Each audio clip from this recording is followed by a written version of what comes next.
Welcome to CommTrack. I'm your host, Tim Leifheit. And I'm Jonathan Knoll. And I'm Daniel Gill.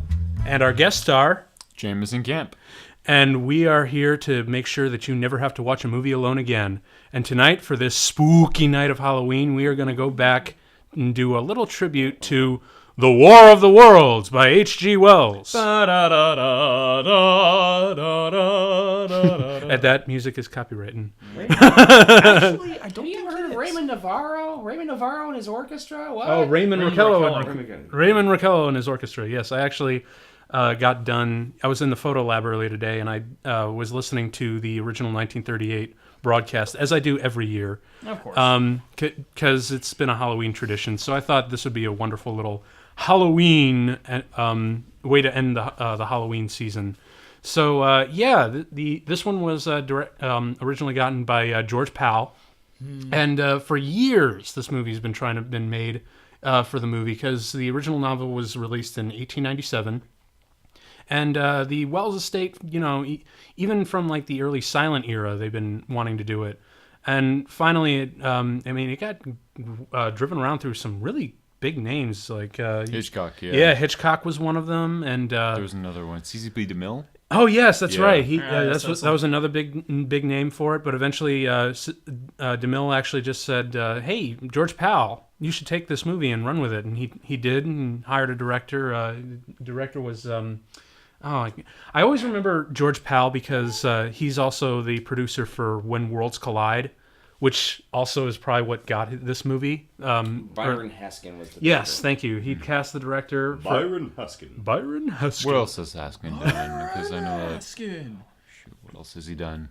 Haskin. He's best known for that. He also directed the 1950 version of Treasure Island, which is one of Walt Disney's earliest live-action features. Very cool. He did The Naked Jungle, and his other significant film in science fiction was Robinson Crusoe on Mars. I've never even heard of that, but it sounds beautifully amazing. That is wonderful. I think I saw it when I was like 10. It was one of those movies, which I've mentioned on, I think it was one of those shows I watched when I was just younger on CBS Afternoons out of Toledo.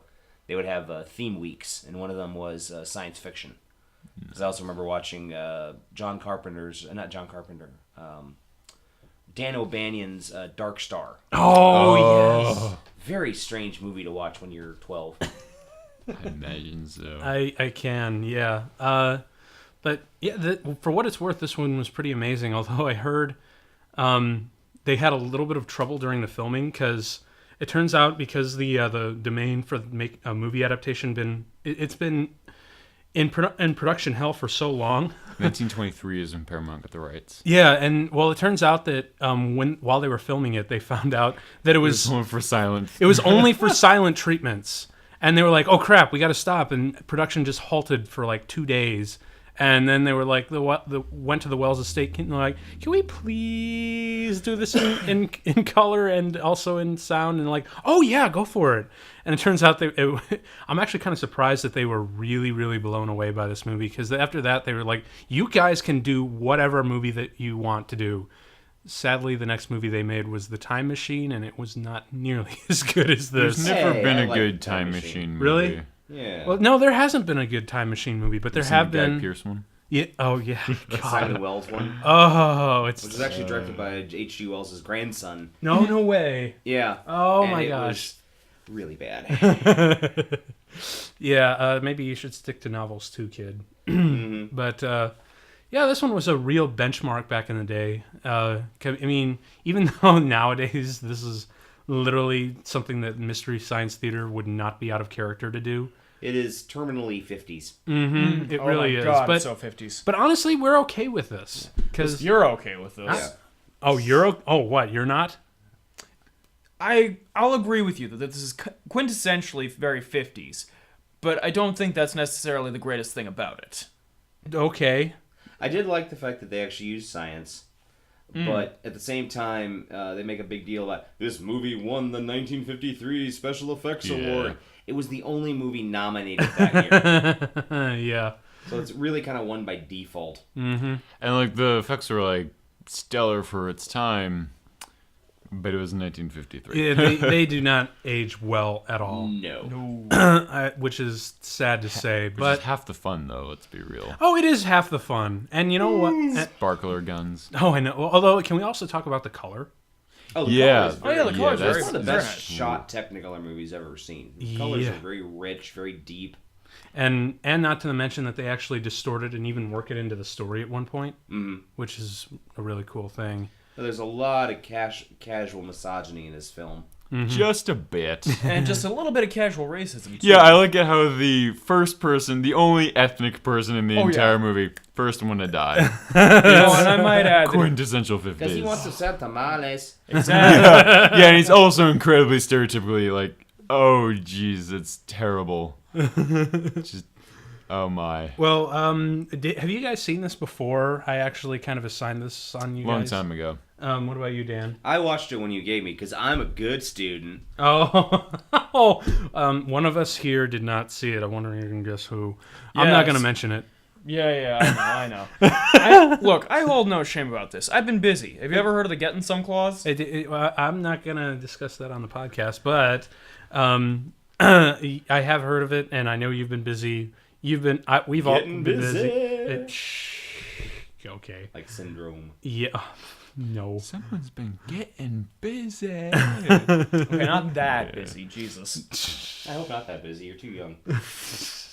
Anyway, shall we start the movie? Yes, let's start the movie. Okay, so in the description below, if you don't want to hear us bullshit for about 10 minutes, you can press the button in the description and sync your movie. So we are going to start the movie, and we'll let you know when we're playing it.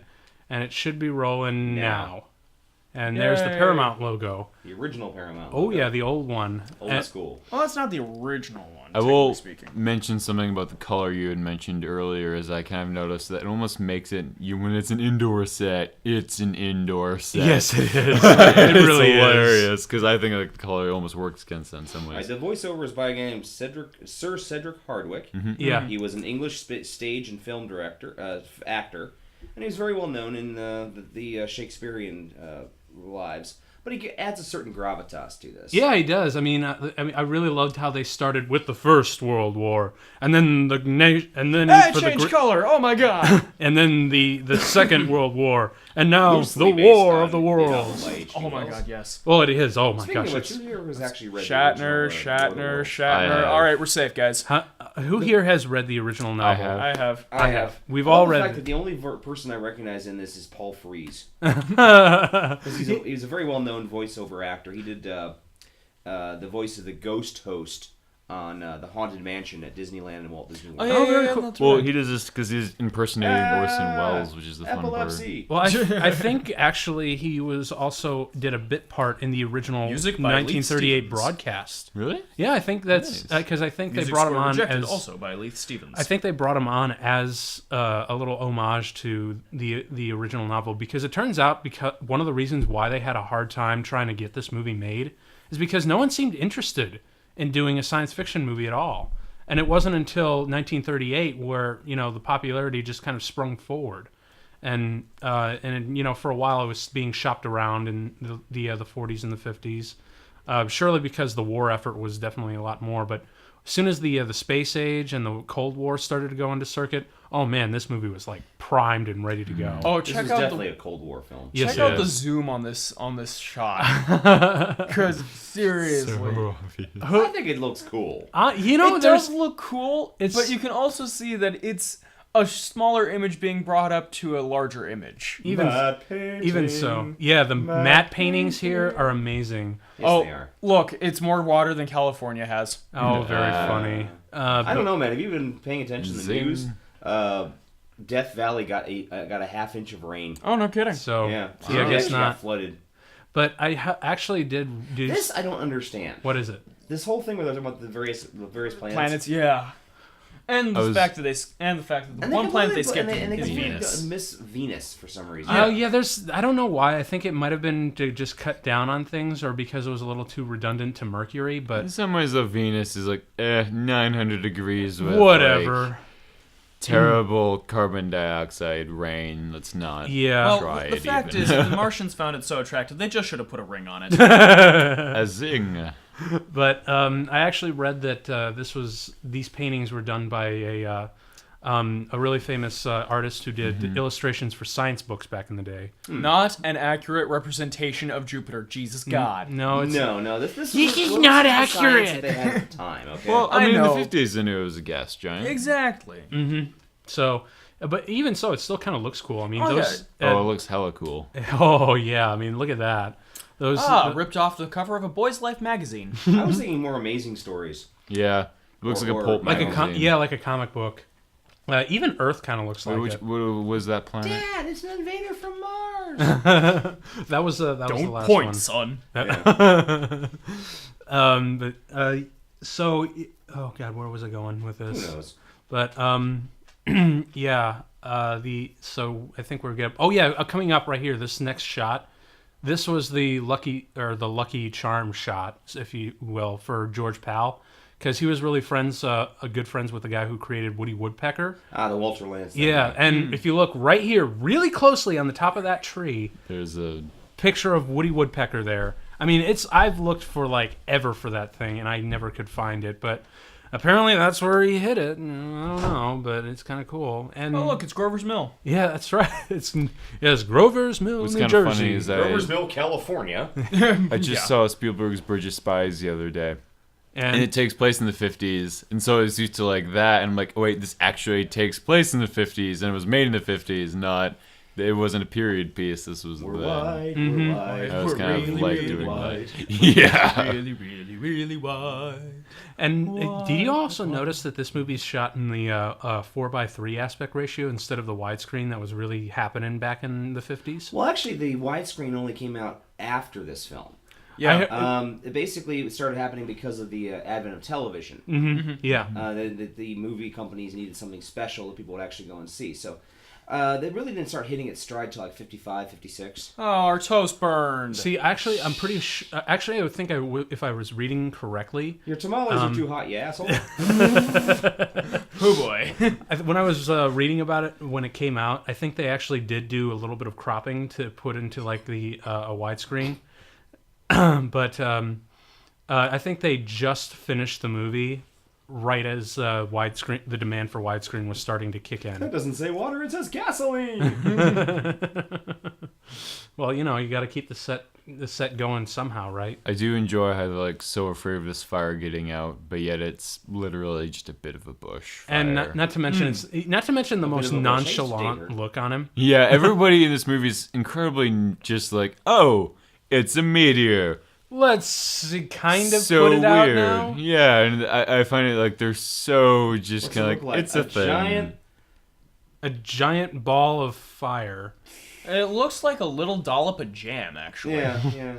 That's true. Strawberry. Kind of does. It's a Oh, strawberry check out that wood spaceship. paneling there. Oh, I know, right? It's a classic Woody right there. Oh my god. And then this asshole who's just I'll just eat gonna your anything fish. that comes my way. Yeah, I saw some stuff up at the summit. Oh, this is just so 50s. It is. I mean, It's like starts reaching over people and bugging. I know. Full moon. No. They say it's a Whopper. Junior. I've had too many. a Whopper a He Whopper just Junior. spits. God damn it! What are you chewing up now? The studio dog is at it again. Oh, it's an ice cube. Never mind. I do kind of like it how what can I think of his name? The guy who plays Clayton. But Gene Barry. Yeah, Gene Barry. Yeah. He's obviously very clean cut and handsome. Everyone else looks like a silly caricature Yeah. in some regard. I'm trying to Wait, remember. I just like that It so looks much. like the guy who just came into the scene looks like somebody else I've seen. Well, Clayton Ford or Gene Barry is there used to be this stereotype of the handsome scientist. Mm-hmm. I've met many scientists; they are not handsome. Well, I think They get into science because they can't get chicks. well, remember, it's the 50s. This is when science fiction reigned supreme, and if you're going to put an actor on the screen, you might Really, as well science fiction did not reign supreme. They were mostly B features. Yeah. Would you also actually? This is an interesting question. Would you guys actually consider this a B movie? Yes. I would consider it a B movie, but it's not necessarily B. It's B in terms of what it is and how it does things, not in budget, but in terms of kind of like how Pacific Rim is a B movie. Yeah, Yeah. I'll take Yeah, that. it's a B movie with a big budget. Yeah. It's sort of like Forbidden Planet was the first one that was ever considered an A movie. But that was also science fiction. Right. Yeah, because they were just kind of hammy at the Oh, time. God. Enchiladas, Oh yeah, Fucking hell. that's Mexican hot dogs. yeah, Mexican Made out of hot. Chihuahua. He's not gonna last long in this movie. There's Miss Moron's like, I'm gonna go hit it with a shovel. He's gonna dig for gold. We're gonna have a gold mine in our own backyard. Oh, it's just a thing from space. This Let's is like just. the whitest movie ever made. Well, again, back They to the square dance 50s. for God's sakes. They really, yeah. I mean, this is also California, mind you. Oh, Yeah. this So, part. I actually Migrant enjoyed workers. this short part here. what is it? What do you mean? What about Like it? we should the scientist who I've heard of. Oh, and yeah. it's- I'm him. It's too darn hot. Don't you want to too suck my darn dick hot. now? That is Probably. not. Oh God.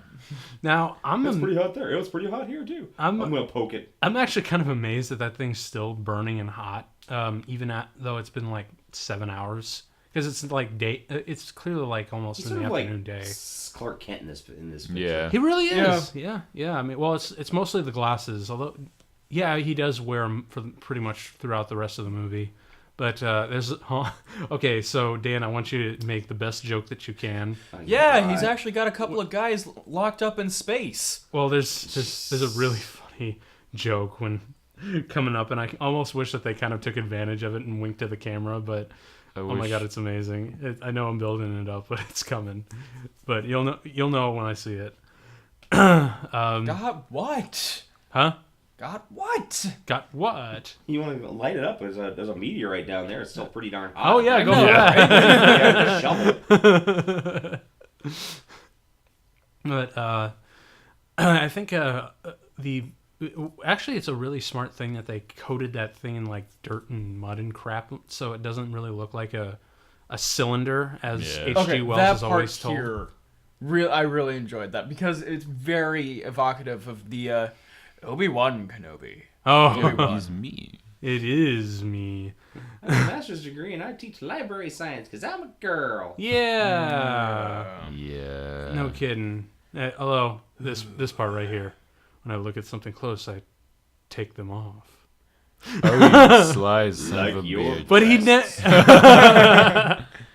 Oh, yeah. Oh, I was hitting it and suddenly the thing fell off. I would never imagine that was going to happen. Yeah, not Weenie Man away! Oh, was it those damn pixies again? Oh, All his God. face. He sold the car! Flying elves are back! Oh my gosh! Wait, is that another? Mr. K. It's from Manos Hands of Fate, or it's actually from the short Hired that was shown part before 2. Manos Hands of Fate. You know, I'm actually surprised that you haven't Golly, dropped any. what's I this already thing? have. Oh, At you least 2. Yeah, Oh, he has. for Mystery Science Theater. Yes. Oh yeah, because why don't you say what the significance of that for those people that don't know about it? Oh, fuck no. That's coming at the very end. Oh, at the very end. Why's Yes. that?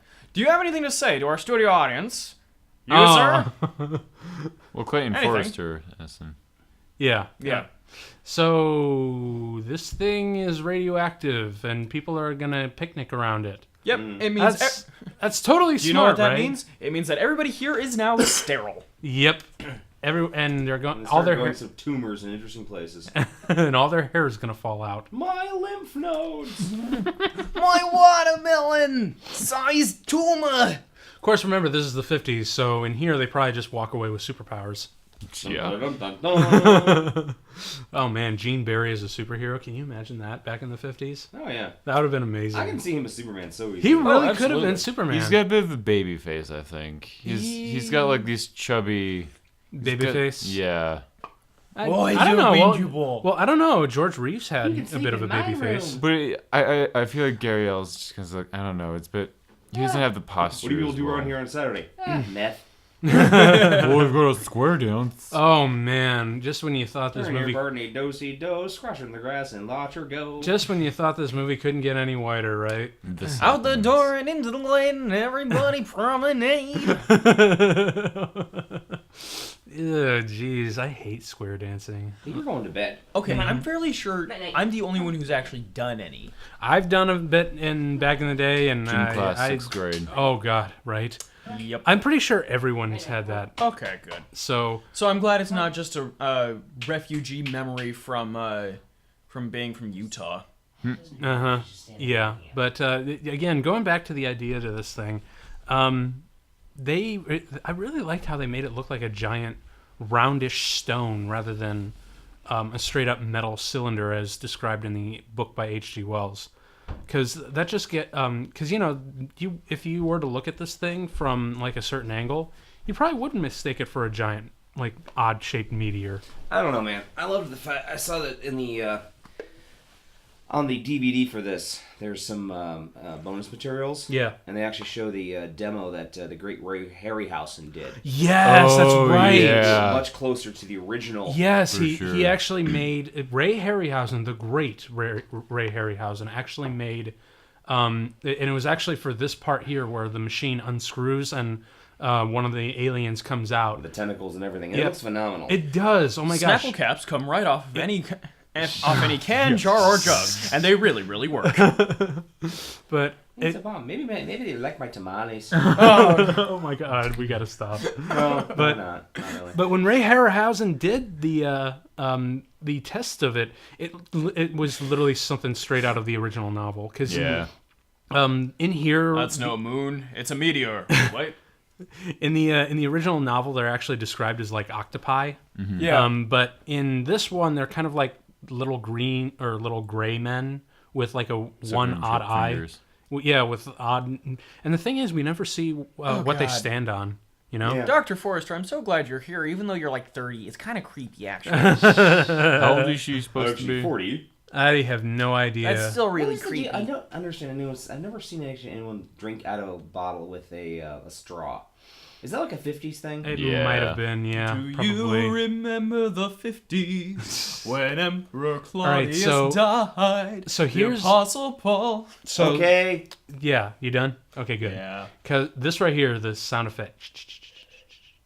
I thought that's a really great sound effect for, especially of the time, because You know, no one's ever actually done a straight War of the Worlds adaptation. That's true. they did, but it's fucking terrible. Was that the Asylum version? No, it was a Nah. different version. There was another one that actually did kept it in the Victorian setting, but it's god awful. Yeah. Well, then there was like Was it Sherlock Holmes BBC? versus the Martians, which was done by Asylum. If you really want to That and dinosaurs. If it's not sharks, it's dinosaurs. Silent pictures, everyone. But I really love the sound design for this one for its time, because it turns out after this movie was made, virtually all of these sound effects that were made for the movie became like stock sound effects. Yeah. And especially for like the ray laser gun, like the boom, Yeah. that actually became the photon sounds for Star Trek. Yeah, that makes sense. So the original Star Trek, I think they modified it slightly, but just even like the ambient kind of rays that they do are it's so really cool. And I think the color. White flag! White flag! See? Oh, yeah, White the- flag! I like how he has a sugar sack in his back with just it all together, and it's Oh, yeah. Because no. it's totally it has I mean who wouldn't have that back in the day? It's the 50s, right? Come on, man, get with the Would you game. like some tamales? I can give you some current. I'll give you I'll give you enchiladas. I'll give you Welcome to enchiladas. California. And tacos. Grover's Mill, California. And Yes. they're like a- That's actually a reference to. I think this scene is actually a reference to a moment in the original broadcast where they see. I see it now. What? 3 policemen are approaching the machine or the pit with a white handkerchief tied to a pole. Something of a truce. If those creatures know what that means, or what anything means, or oh wait a minute, something's happening. Oh, look, it's turning left. Yeah. It's got its blinker on. We're friends. We're friends. Yes, yes. This isn't inside at all. Yeah. Of course, they're gonna Talking get sandwich, of it. Course. And Yeah. my favorite, the sparkler guns. The heat ray is what it's supposed They to be actually called. used a Wait. silicone torch. Yeah, but this sound dun dun dun. When I first heard that as a kid and I saw this, that was like, when you actually heard it, I was like, dude, that's fucking dope. But yeah, why don't you got it up? How'd they do that? The effect? Basically, they shot on a Celatine torch, which is very sparkly, and then just superimposed it into the shot. Yeah. Overexposed it and superimposed it in. Yeah, and then of course there's a couple of shots in there that you can totally tell where it's slightly misaligned and it doesn't quite match up with the Cobra head. But I'm so glad that the one candles cared. actually turned the My stage lights question back is that on. everyone's Name's- watch stops. Mhm. What about mechanical watches? They would still work. Yeah, that's what I was thinking too. And, well, he said they get magnetized, and so is that like because A lot of the inner workings of are not watches are made iron? like So bronze. yeah, but I guess you can magnetize anything if you get it strong enough. I guess, Meh. but Something's wrong with my here, hearing aid. something's wrong with the. And I I can think stand you for the first That time guy- in 20 years. That guy actually looks a lot like James Caan. yeah, it does. James Caan. Yeah, James Caan. This is actually something that Spielberg carried over to his version. Was the stopping of the watches? Yeah, well, he expanded it a little bit further and went with the EMP. Yeah. So I'm actually kind of curious. Did you guys see the Spielberg version of War of the I did. Worlds? Parts. I've saw a part of it on cable once. I watched it. I thought it was enjoyable. What about you, it's Jane? It's not bad. Tim Robbins was fucking terrifying. No kidding. As a matter of fact, that sequence in the basement actually caught me and my sister off guard because we had only previously seen this version beforehand. And that one's actually kind of freaky at some points. Oh, yeah, I mean, we were kind of actually taken aback by the scene in the basement because we were watching it in our basement. And it was late at night. And when we saw it, we were like, holy shit, that was way too scary. We were unprepared. A pocket compass, of course. But I really did think that Spielberg got, for the most part, a really good modern adaptation of War of the Worlds. Oh, of course. I just Because this is what Scientologists believe. oh well, Just okay. Tom Cruise. That's just Tom Cruise. Spielberg is not. Let's not get Spielberg involved with Scientology. Thank 'cause- God for that. No kidding. I mean, Spielberg, I think Okay, himself is the like car is still working, but it runs on electricity. Yeah. movie So science. why is everything else dead? I don't know. We're just gonna go. What with- is that thing in the background? Is that supposed to be like the? Things like fire. And Yeah, it's forest fire. Forest fire. No, the giant thing that was like sticking up. I Lamppost. or a lamppost or like a power line. It did not look like anything. It looked like a giant pod. Oh well. Composition problems Meanwhile, or back whatever. on Studio Lot A. Yeah.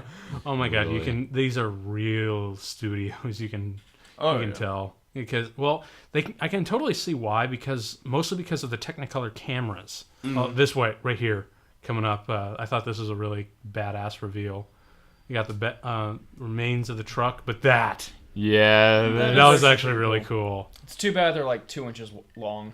Well, I don't know. I mean, it's subjective, but either way, it's still a really cool effect. Yes, let's go to the maimed corpses of our fallen Even comrades. and in death, you can't tell the guy was a Mexican. Oh God! And then dun dun dun dun dun dun dun. Did you ever watch the episode Arsenal from Star Trek: The Next Generation? It's a season Yeah. 1 episode. No, I did not. Yeah, I actually remember that one. What about it? Don't you think they look a lot like the tripods in this movie? Actually, I do. But the funny thing is, this hand scanners at work make me think of those damn pods too. First time I saw them, like I'm holding. Well, it there up, actually like, it aren't looks like tripods in this one, though. That's the thing. Actually, there are. They technically are, but we'll get to that in a moment Yeah. because Well, more than a moment, but yeah. This is a very slow-moving film. it is. Well, Now they managed to just to shove an hour and a half into 3 hours. yeah, no kidding. Look, another one. Oh, of course. But what was I gonna say? Fuck, I forgot. Oh yeah. I think the reason why this movie's been really restricted to studio kind of based shooting. only signed up for the GI Bill. Thank you, Dan. The only reason why this movie was restricted to studio shooting was because of those cumbersome Technicolor cameras. Yeah. Oh my God, those things were annoying. They were like the IMAX cameras of their day. Well, they shot on 3 separate strips at the same time. Yeah. Yeah. And what was it that you said, John? I think the blue one was always the one that was. Yeah, in Technicolor prints, the first color that actually degrades is the blue. And this actually is, even though he's the radio man, it's not actually Paul Frees. He comes up later in the film. I just want to say that as Canadian, I was offended of how stupid they portrayed the Canadian in this film. Thank you, man. Canadialand, the new Disney theme park. Oh my gosh. Right up there with Disney's America. Yes, indeed. Where we make slavery fun. Mm-hmm. Well, Frank, I'd have to say. But yeah, I think I'm glad that they went out of their way for One of that. those What guys is is this? George Pal. The guy Yeah. with the cigar. Oh yeah, that's right. I forgot about that. And then there's this weird shot. I don't know why. Yeah, they're it's moving like slow motion. slightly slow, yeah. Well, I Yeah. think they just like ran out of film or something. Don't like drink that alcohol; it's been magnetized. Ah, it's the 50. It's going, and don't let it touch your cat, otherwise it will turn into. It'll grow 50 feet. Don't. Smell Smell, colors. yeah, it always made me go, what the What is that medical condition? I have no idea. synesthesia? What? Yes, Synesthesia. synesthesia. So apparently the Martians have synesthesia. And an aversion to post offices, apparently. Do you think this little montage right here of radio is like another little tribute to Orson Welles? Absolutely. Most likely, because everyone was listening to it. Yep. You're very welcome, Drolly Poly, Porridge and Pie. Yeah. No kidding. So, and they actually did get some military personnel, which I thought was pretty impressive. They later on, when they're showing the tanks rolling around, they were talking about the fact that Gene Barry and the female lead character actress Anne Robinson. Anne Robinson actually had to dodge the tanks because they were actually on maneuvers. They were the characters were only allowed to film around them, so they were not coordinating. So there's a really good chance that Anne Robinson could have broken a heel and gotten run over by a tank. Yeah. Well, another thing, speaking of, like acting stuff, like Gary said, he was like he couldn't. It was hard for him because like they weren't reacting to anything. It was just they had to pretend something was there, and so Yeah, it's kind this of like is- the first time that really was the thing. Yeah, I mean, this was the day before any kind of big special effects like this. I mean, compositing was almost unheard of, almost at least. And even right there, you can kind of tell that it was misaligned. Although this, I thought, was really good in continuity for it. And man, I love how they're playing with the colors like this. That is a very long extension cord on that microphone. Yeah, No not, ki- not, I not want one like that. Are you? And, And then you, right as Spoke too they got my soon. truck. You haven't forget seen about all this, this film. yeah. It was your damn radio that nobody cares about. Boy. I just like how suave he reacts to everything. Oh, Yeah, we'll get them. we're gonna have to get. We'll get them. Oh, so Thanks. we got them in Europe. We can get them here at home. We'll fight to the last man. We'll throw all the tanks and all the artillery. Over there. We will fight the Martians over there. Actually, I'm kind of surprised they didn't just throw. You know what? You probably could take like all these shots and just kind of superimpose that over like a song for that. I still want one of those old Jeeps, though. Holy shit, those things can go anywhere. Those Willys Jeeps are amazing. I actually got to drive one once. Nice. And of course, after this film, this stuff is used for stock footage all Yeah. the freaking It time. was. But thank God they went out of their way to get all this stuff. Can you imagine? Oh yeah, absolutely. Because, I mean, to get all the uniforms and... Well, God bless America, you'll always have cinnamon buns.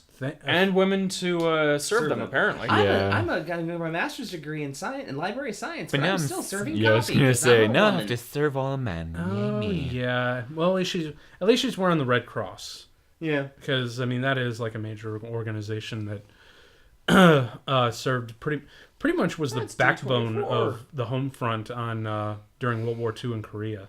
This actually took place the last year of Korea. Oh, really? Well, the movie was filmed during that time. I want your Yeah. battery here and your walkie-talkie over there. I want you in the corner, John. Nobody puts John in the corner. Timmy's up there. Sorry, sir. What? Am I up there?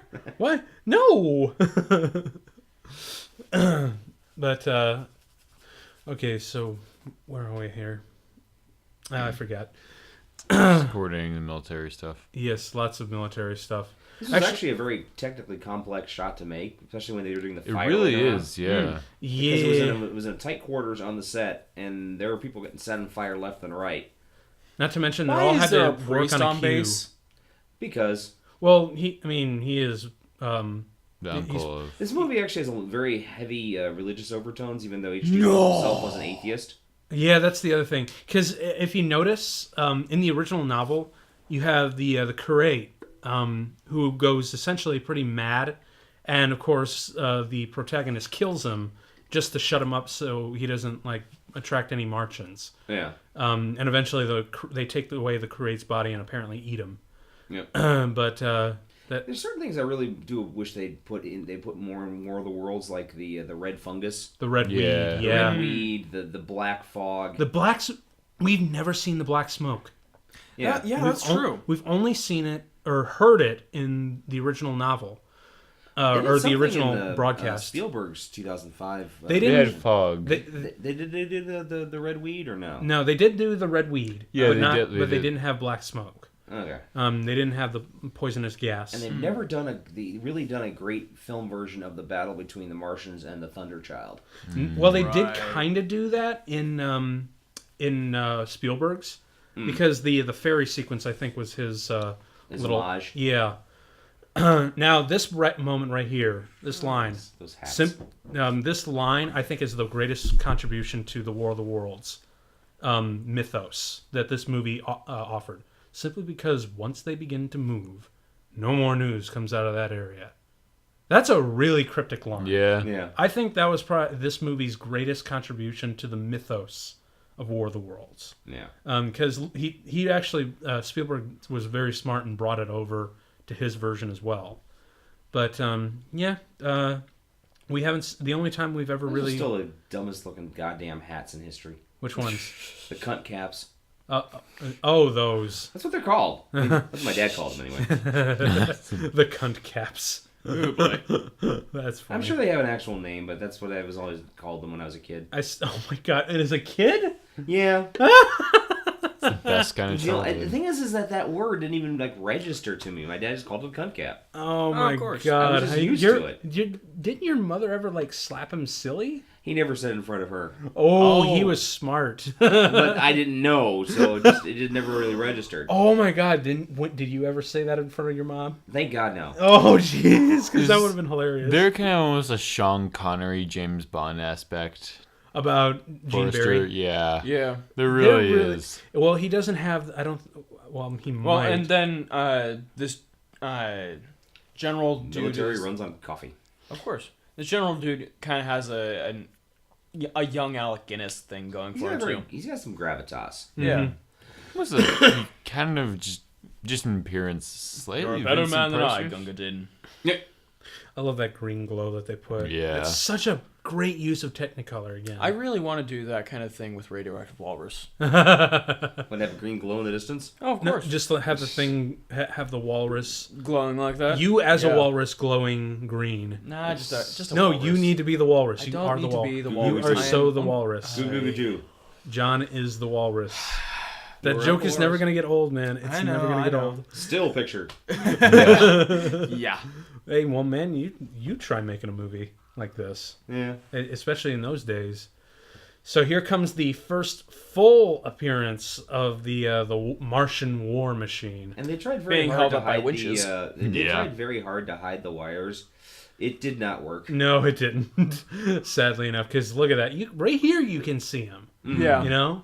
Now, But this it is blends actually- into the matte painting. You were mentioning they didn't have tripods. Yeah. Look underneath the ship.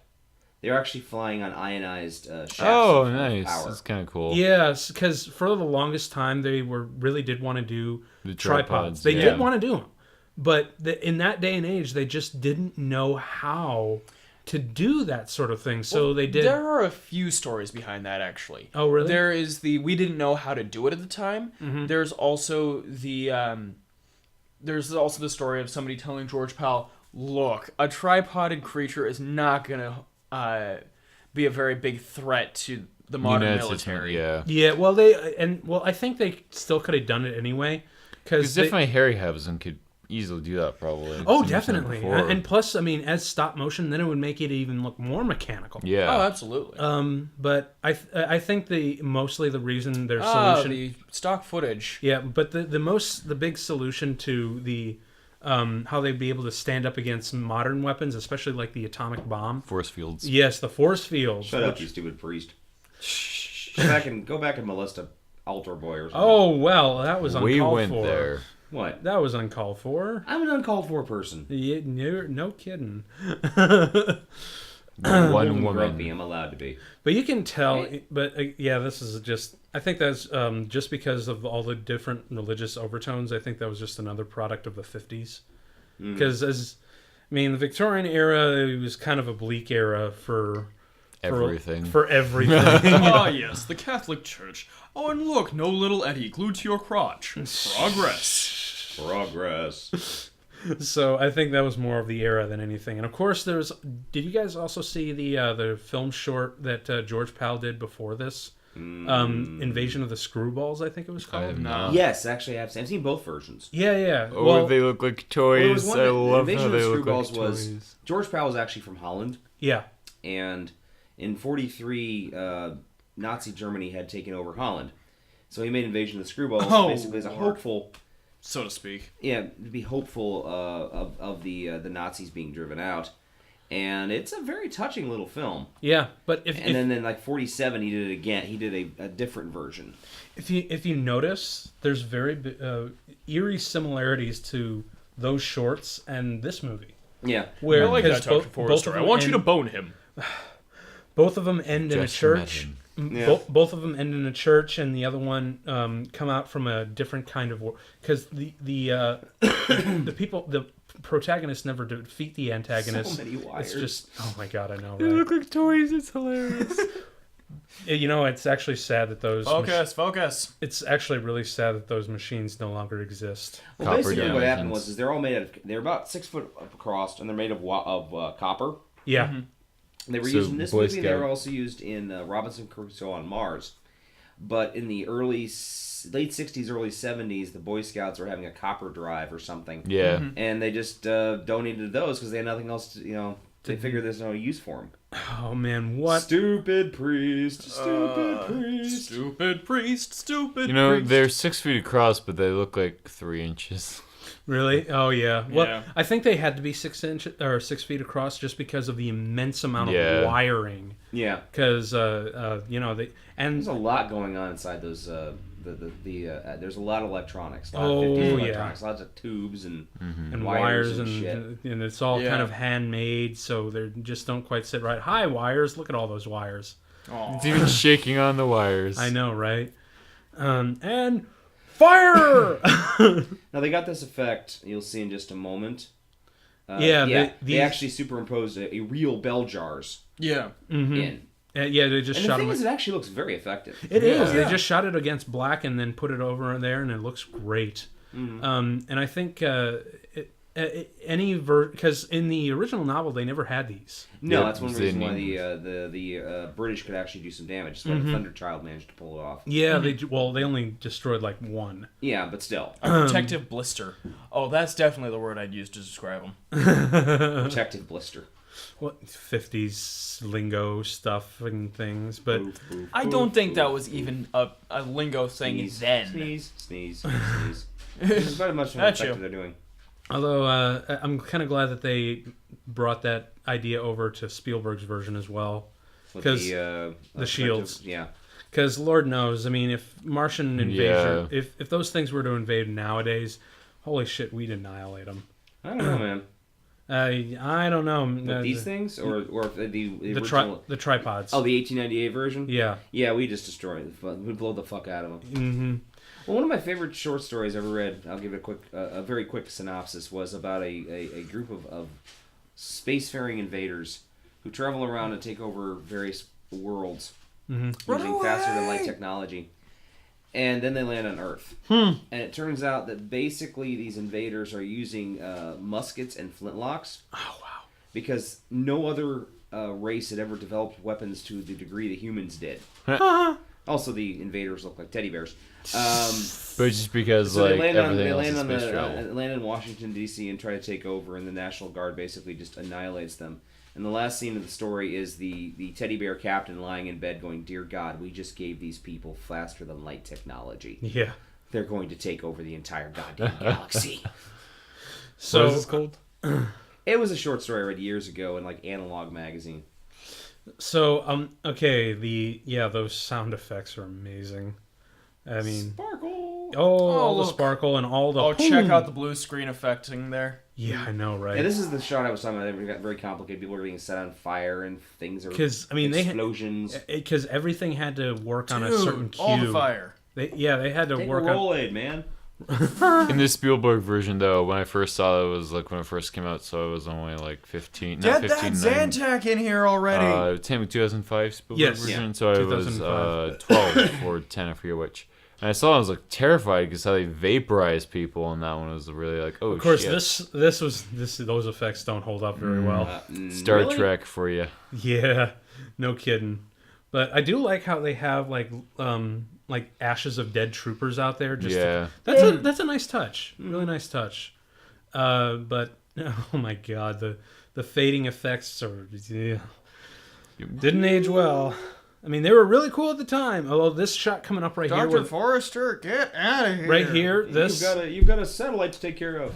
that took. I think that was like 144 different mats Oh, good lord. just to get all the right Up in the right air. dissolve. And You these can days do it, they do that on Birdman. Doctor Who for breakfast. No Yeah.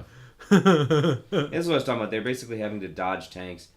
Badly matted plane. Can you fly a plane? Fly? Yes. Land? No. There was a shot coming up. I started laughing because it looks so ridiculously miniature. Oh, really? Oh, I know which one you're talking about. It's the one where they kind of pass over the war machines. Yeah. I mean, you can just tell it's like they raided the local hobby store to build a train set. Although I will say, when the meteor, Yeah, this very one Cola! right here, and Yep. it's still kind of cool though. I mean, I don't get me wrong. I have nothing but respect for people who do really good miniatures. But there's a certain depth of field that you have to shoot in. Otherwise, it just looks like a miniature. Case in point. And Oh, good. There's an orange grove.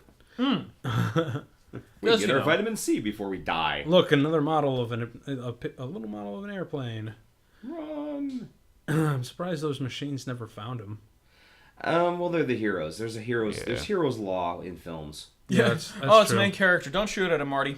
Now, this woman, does she even believe this? Because She's too old. She's been I through was it all. gonna say. I was about to, it's She probably lived true. through both world wars. He's She like, probably had. "Oh, what Martian- she Shut said up for the at this damn point. Civil War, for God's sakes. Martian Probably. invasion? Oh, that's nothing compared to the last war. This will be over in Germans. 2 minutes. Read all about it. This will blow over in no time. And if it does, it'll be over Hold in her a right few there, years. gentlemen. This was also during a time period when we had a much more respect and belief in our armed forces. Yeah. Not to mention our lawful authority. Yeah. We- And the power of the fedora. Oh my God, the fedora. Look at that. I mean, look at that. Look, actual press badges in the fedora cap. That's the stereotype, man. You never see that ever again. And I don't think you even saw it that much then. I think that was something that more or less came out of the era of the 30s more than anything. Yeah. But I guess, if it ain't broke, don't fix it. All right. So now the generals are conferring and trying to come up with a plan. You were kind of right about Oh, really yeah, Alec Guinness. This is Batman. This is General Mann, the most Mann. the most respected general title you can Are ever. you decent? What? What are you wearing? You'll have to speak up. I'm wearing a towel. It's quite impenetrable, if you know what I mean. Oh my gosh! 6.5 inches, if you have to ask. Fully erect. I'm a Call grower. Victor I'm a grower, not a shower. Oh, Jesus, okay. This is terrible. It's fucking terrible. We keep ruining your CommTracks. It's great. I know, right? You You guys, try to do these serious, deep conversations about the films, and we're off here doing dick and fart jokes. Oh, it's look true. at penis. I'm surrounded by assholes. I'm sorry to disappoint you, Mr. Herzog. Oh, that's a Oh beautiful God, flame shot. no! Hey, it's Don't like a compare living me. scene from Disney. Yeah. Oh, Only with a little bit of. It said they're actually living. Yeah. Only with a little extra exposures Where you to. going, Melvin? It's like a shot from Gone with the Wind. Yeah. yeah. I think I know this. Excuse me while I look straight out into the audience. God is my witness. I will never go hungry again. Although I'm kind of surprised I didn't use that image for for part of the poster. Yeah. I mean, although that or was back in something the similar. although back in the day, those were when the poster was actually painted Yeah. and looked sick. I mean, for those of you who are listening, especially on those on YouTube, I've got the poster up right now, and you can see that's a badass poster, isn't it? Because it's one where you have like this giant Martian hand looming over them, and it's and by the way, Spielberg kind of Oh, homaged she's a back woman. to that She's when pretty. he's She got represents the. everything good and Golden wonderful in this world. but, I want to wake give up. her my sperm. what were you saying, Jameson? Well, just how the Spielberg one kind of almost had a little homage to that because the Spielberg poster had to just hold the Martian hand holding the Earth, Earth. yeah. Yeah. And of course, he even does the thing where it comes out at the end. Although, granted, he shows a lot more than this movie ever did. But yeah, I'm cool with that because you can't do the Jaws method all the time, especially when you got the budget. Oh my Especially god! when the Jaws method was almost more of accent than anything. Yeah, no kidding. Oh, that shark! Well, kind of looks Yes, like let's a get something fake to shark. It conveniently Hey, you know next what? door. The thing is in the action movies and science fiction movies, they never actually show people eating. It's very rare because you're expending a lot of energy. You got to have some food. It's like I was watching Harrison Ford in The Fugitive, and at one point he stops and makes himself an egg sandwich, and it kind of is jarring. Except, yeah, he hasn't eaten for a long time, has he? Yeah. I like how this thing, if you took it out and you didn't know what movie it is, it just seems like a regular couple making breakfast. Yeah, it's Took like- out the dialogue, just see the motion image. In a- yeah, we're on vacation in this nice little farmhouse we found. There's no end of the world kind of doomsday outside. And at it's all. brought to you by the California orange growers. Remember, during the apocalypse, you still need your vitamin C. Also brought to you by the Royal Exposition Unit. Yes. Yeah. And brought to you by by the California egg growers who say, Because happy chickens come from happy California. I think the reason, although if you notice the environment of that kitchen is rather dirty. It is. Because if you taken out of context, that would have been like, dude, these people are poor. actually, I wouldn't mind having. I think I'll make myself an omelet after this show. That I would- sounds The delicious. first time I watched this movie, I'm like, I really want some eggs. I want. Eggs are never bad. true. I guess it's just the way. Yay, I guess it's. unfertilized aborted chickens. I guess it's just the way that Gene Or Barry can they be says. aborted if they've never been fertilized? What? Or can they be aborted if they've never been fertilized? It's more of a philosophical debate, I think. What came first, the aborted chicken or the egg? He liked you. He told me bedtime stories and gave me. Oh, I'm gonna cry now. because 1950s I'm a woman cry. woman. I'm a woman. I'm gonna cry. It's Oh the my 1950s gosh. woman cry. Brought to you today by the letter Regard to G. lanes, slept in a ditch. It was like my college days all over again. Oh my god. I'm all radiant. Yes, you are. You're You're like making my ovaries explode. Okay. Damn it, they Kick never got the to eat their chair. eggs. Oh well. They'll try to get another time. This was actually pretty impressive. Yeah. This I thought was really cool. The Blob. No, the way that the set just suddenly implodes. And then wait, watch this. Just booge, and then you have another one in the background. It looks like it's humping the house. It's like a giant slug. Either way, I thought that looked really cool. That was really cool miniature work. So, and now we're getting to the part where it's even just now Spielberg really knows how to resonate it. Yeah. Although, Spielberg or George Powell? no. Spielberg resonated this Oh. this scene right here because in the basement. Resurrected. I've been so scared. I didn't have your manly presence to keep me company. Well, you'd be scared too if those Martians were literally right outside. I would be. Yeah, but it's a failure in the writing. Here's the problem. Yeah. It's very I think it was just. I don't think it was the writing. I just think it was the direction. Oh, it's definitely the writing. It is in the story. combination of both.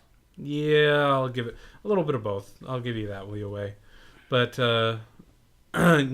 also, do you notice that they don't use the electronic beams for legs anymore. Quickly, Yeah. down to Deep 13.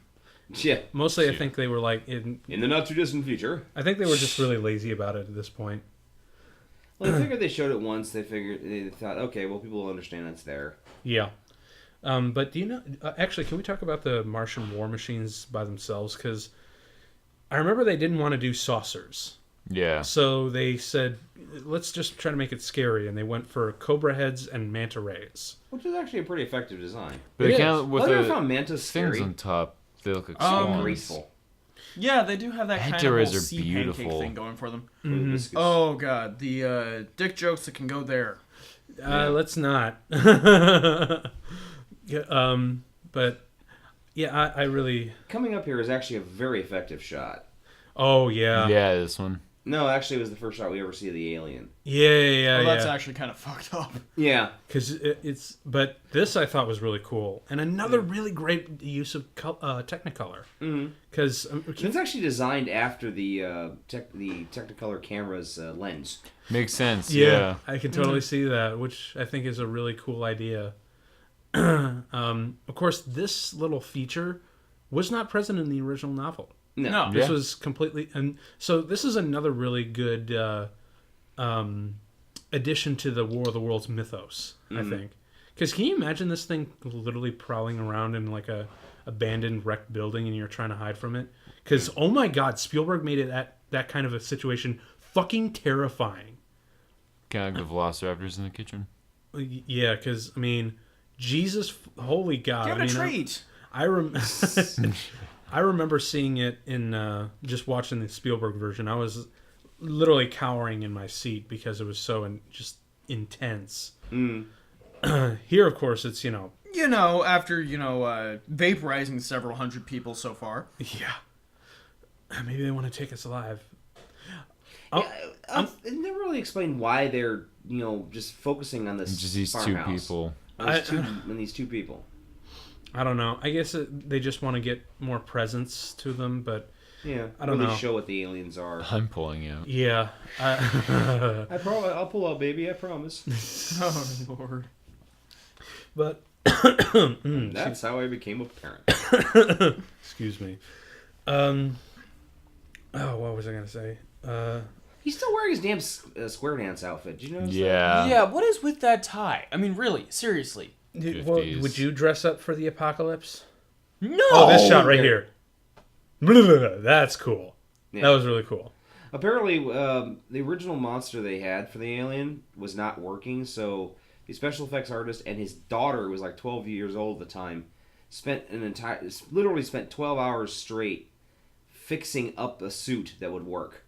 And they put like bladders underneath for the veins and such. And they And when they actually filmed the scene coming up here when they confront the alien, if you look very closely, the damn thing's falling apart because they literally didn't have time for it to cure properly. yeah they put like lots of Scotch tape on it. That Yeah. makes sense. Although the one of the cool things that I thought that they added at the last minute were the veins, Yeah. because they had like a really thin coating of veins, and they had hollowed it out and attached it to a straw, so when you pumped back and forth, it would look like they were pulsating as a whole, and I thought that was really cool. How you doing?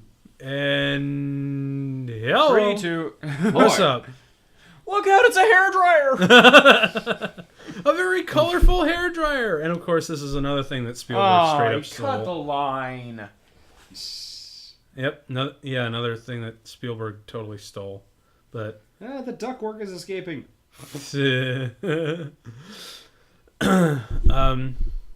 Wait, what was it? Oh, do you also notice that these Martians do not feed on people?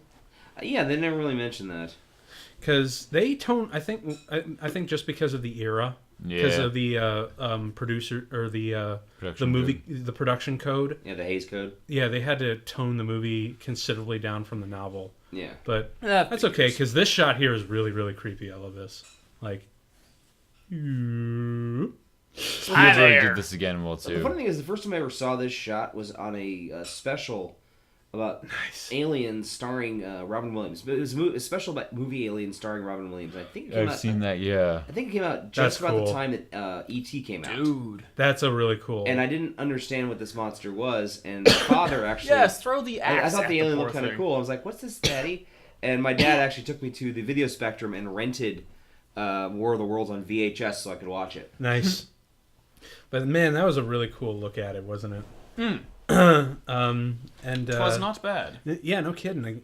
But do you also notice that Your scarf, it's bleeding. that's the thing is we never see what the thing stands on, Yeah. so we don't know if they're bipedal or if they're Tripedal or whatever. tripedal or whatever or anything. Blood.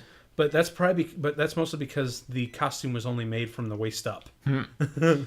And if you notice when he exited, or the monster exited, he was actually being pulled on a little dolly. Yeah. Yeah. And They yanked him so hard he almost fell over. Yeah, it looked like that. well, no. The thing is, he did fall over.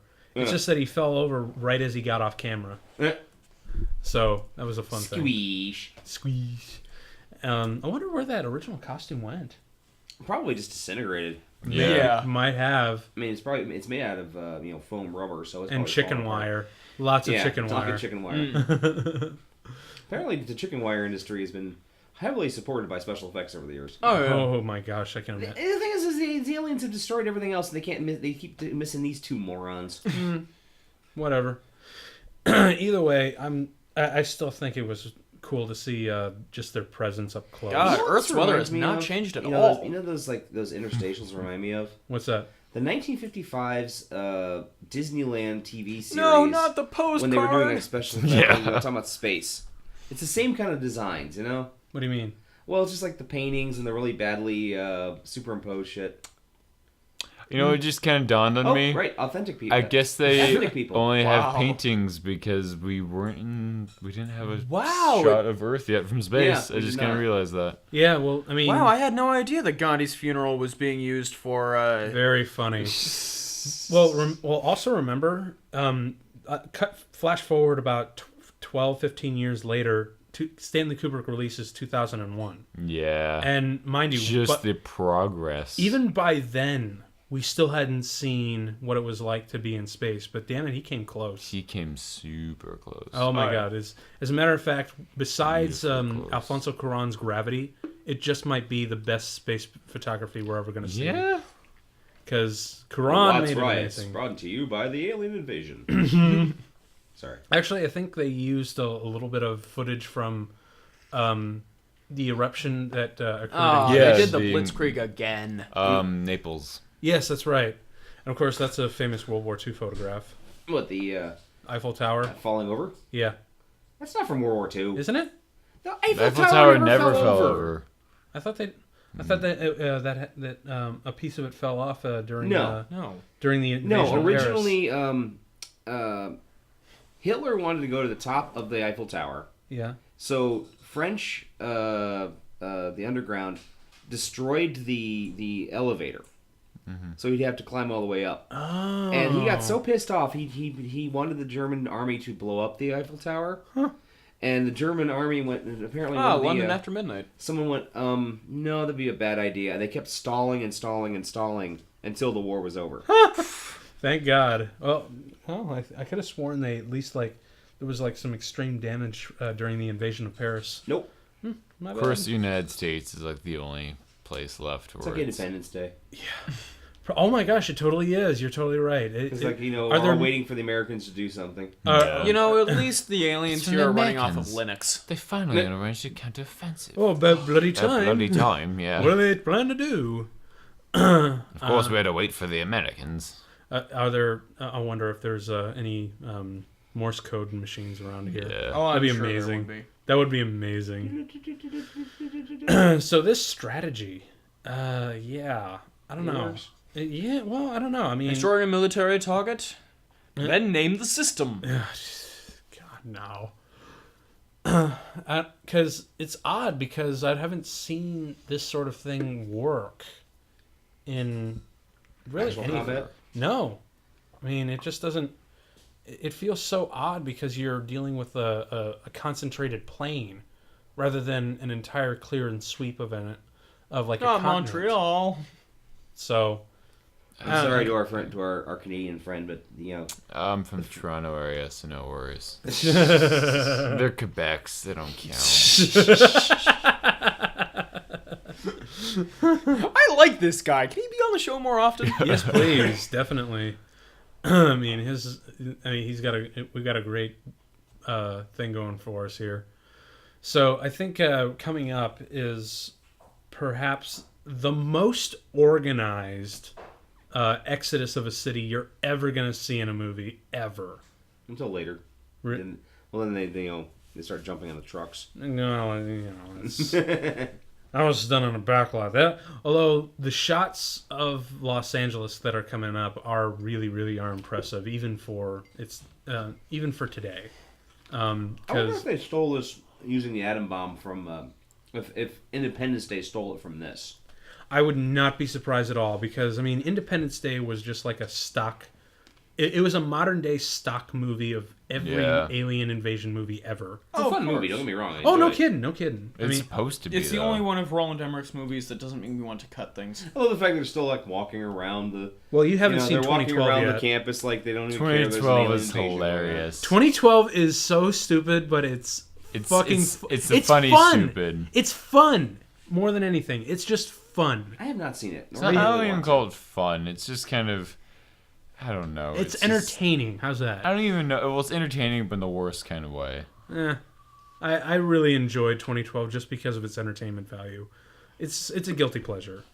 So now they're examining the Martian headpiece. Ooh. Yeah, and blood of a Martian. Where is the blood on that thing? It's soaked in apparently. I guess, so whatever. So how are you getting? Anemic as these. My God, these aliens need to eat more beef. Brought to you by the California Beef Council. The German Beef Council, because she is talking with a very wonderful accent. In this case, I have some about the sense of trees. It's the eyes of three lenses, the three distinct inlets. Mr. Clayton Forrest, yeah.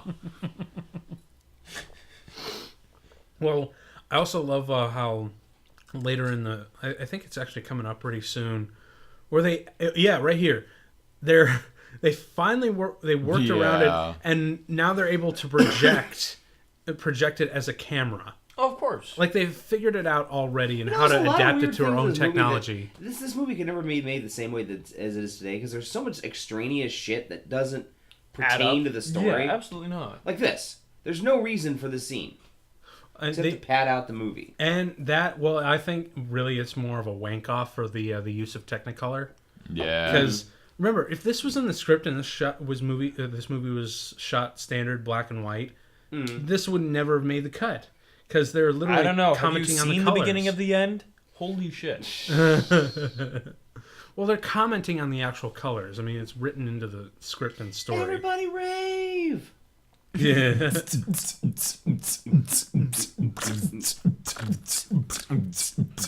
the bass now. Okay. With the bass. Right. That's really cool. Scientist smash. Oh my God, you're totally right. It has the color scheme of the Hulk. I can see up your nose. So that's where Stanley got it. Although, originally the Hulk was really gray. yeah. That's true, but maybe that's where Stanley decided, maybe we should make him green. And okay, they make this like, why are they so curious about you, Miss Van Buren? They never explain why they're so curious. And that is really creepy. No, they never actually make a mention of why they're so curious about her. Honestly, I don't know. Again, it's just 1950s woman. No, really, I think it's just another. It's just another wank. It's just another wank off for use of Technicolor. Another use to kind of just show it off, like, hey, it's in Technicolor. It's the equivalent of the arm coming right out at you in a 3D movie.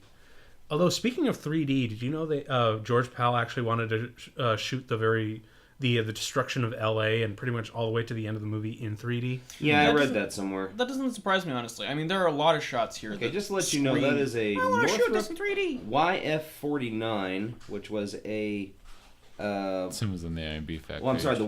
the YB-49. It was an experimental craft that they never actually put into production. Looks cool. There were only two. Well, yeah, that's the built. idea. Flying Captain wing. America And flew both- into the ice. Yeah, he did too. Oh my gosh, it totally does look like it. Yeah, only two much- of these were actually built, and all of this that you see here is stock footage. Both Yeah. were crashed before the making of this movie. But looks cool. So Oh, absolutely. let's use it. Let's use it as the experimental jet plane that'll take the A bomb and take down the Martian machines in the decisive epic battle.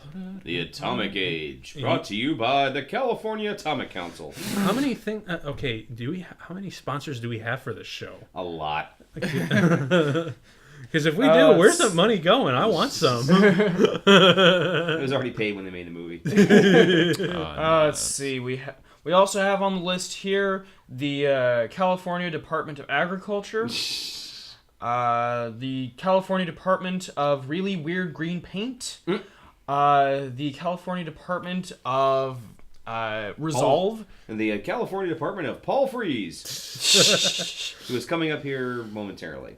Yeah, he's part of the bomb. We're gonna watch the bomb. We're gonna. Oh my God, you So people what are you are guys doing idiots. today? Oh, we're Focus. just gonna watch the bomb Focus. tonight. You guys. Well, the thing is, people really didn't know exactly what it would affect back then. Yeah. There he is. There's Mr. Freeze. Nice. No pun intended. Like I said, he was very, very well known. He also did voices for. He did a lot of voices for Walt Disney. Pirates of the Caribbean, Haunted Mansion. Very well known voiceover artist. Mm-hmm. Has a great voice, like Jameson. That's debatable of my voice. I think your voice is like fantastic, sir. Like That's one of the reasons molasses why. on a slow January day. Exactly, dude. I could not have put that better. January day. Yummy, yummy. You make panties drop, man. I don't even have them, and my ovaries are starting to tingle. Pennies drop as you sit back and listen to my cool jazz. Why hello. Well, this is actually one of the reasons why I wanted him on the show, because he's got such a Oh, wonderful you did voice. not just you did not just Bible. You What? did not just Bible. They What? just Bibled. They just Bibled. What do you mean? They just accidentally Bibled. How? They quoted the Bible. Oh, that. So, okay, everyone get into position. We're going to walk. It's also another thing, just as a If quick you have no aside. goggles, turn Have away. you ever seen the Book of Eli? I have not. No. One of the main plot point is that the Bible has disappeared from the earth because it apparently caused a war.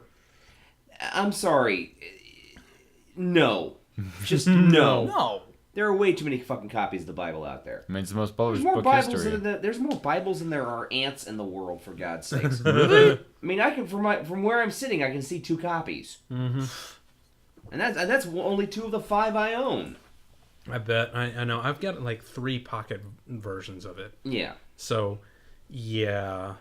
Probably not going to happen. Sorry. That Anyway, here comes the Anyways, the atom bomb, and Baby's got an look atom bomb. at that like Really bad composite. no kidding. Paintings.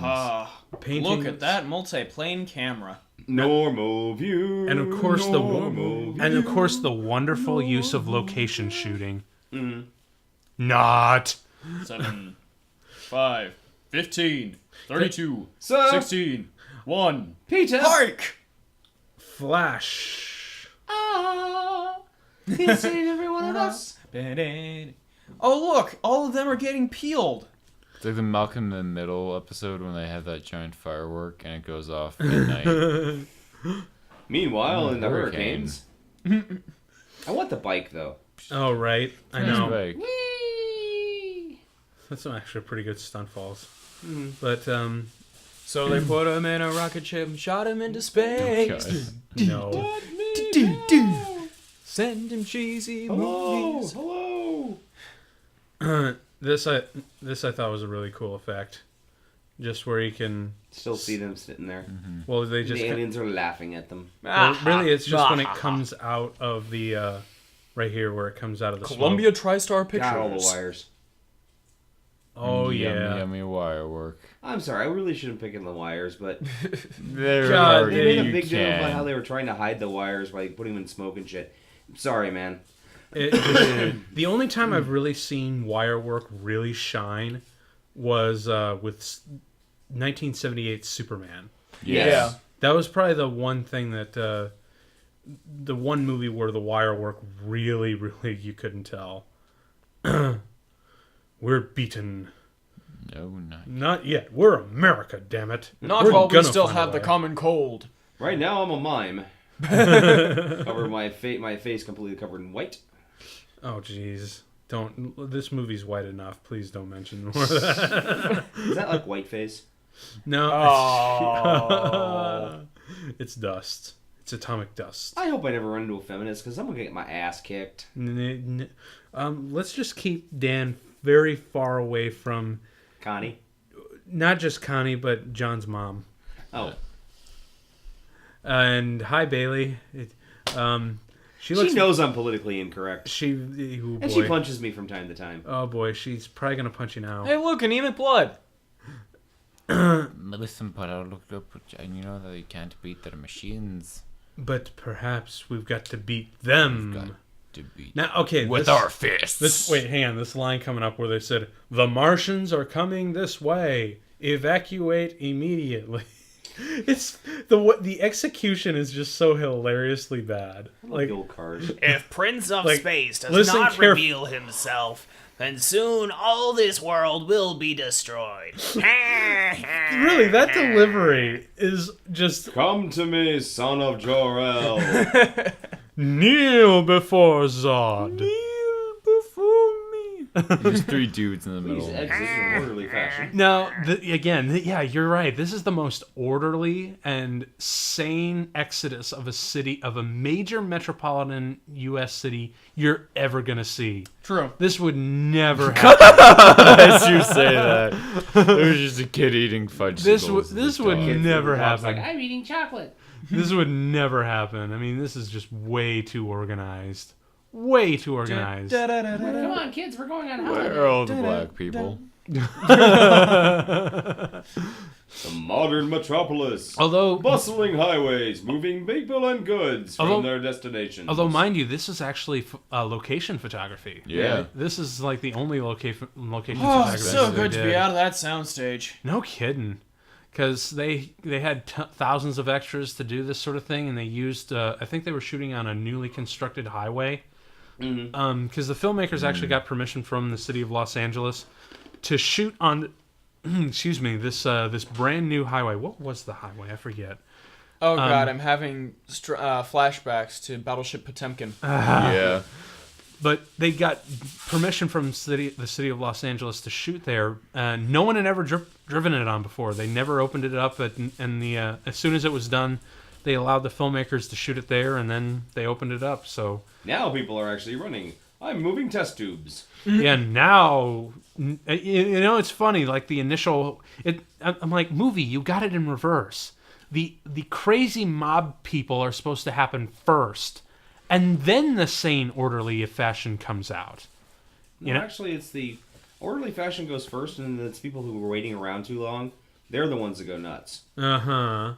Oh, yeah, well, that's the 50s version. I'm pretty sure in, like, the actual apocalypse, people would be... Whoa. Make a, She's actually driving. Holy cow. but, honestly, you would have, like, an insane mad drive at first, and then you would have a really crazy or a really orderly fashion, because, there's not enough people around. So, now, of course, this I think was a shot on a back lot, but at the bits where they're actually driving through the city, I think that are coming up, that's actual Los Angeles, right here. Yeah, this is Los Angeles. But they had to clear the streets. Kind of an old skyish. Well, they had to clear all the streets, which gave it a really derelict kind of look to it. Oh yeah. Because. I mean, this part coming up where the violence is about to happen right here, this is obviously shot on a stage, just to control everything. But look, if you look a little further, there's the Yoys Guys merchandise. You mean that guy right there? Actually, no, that guy looks like Howard Stark. It totally does. Money's no good anymore, Mac. Yeah, your money's no good anymore, Howard Stark. I mean, your weapons just failed on the battlefront. Oh, wouldn't that be a wonderful alternate universe where the Martians invade? And he's like, hey, I've got this super weapon. It failed. You're going bankrupt. And now he's out and going for doing this sort of thing, just raiding everything. That would be an interesting Marvel AU, yeah. Marvel, what if? Are you listening? Oh, poor Clayton Forrester. Oh my gosh, Kitty. So, but, God. Yes, push the poor man through the window. That's perfect. Stop, we've got those instruments. They're our only Help me. chance.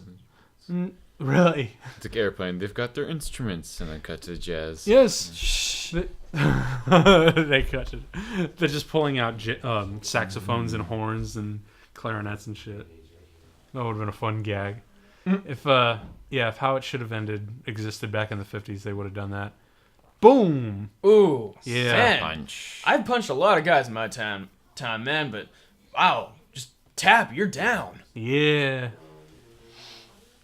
But, when they were running, when he was driving through Los Angeles, and later on he's going to be running through the streets of Los Angeles for real, they had to clear it up on Sundays just so they can get those shots.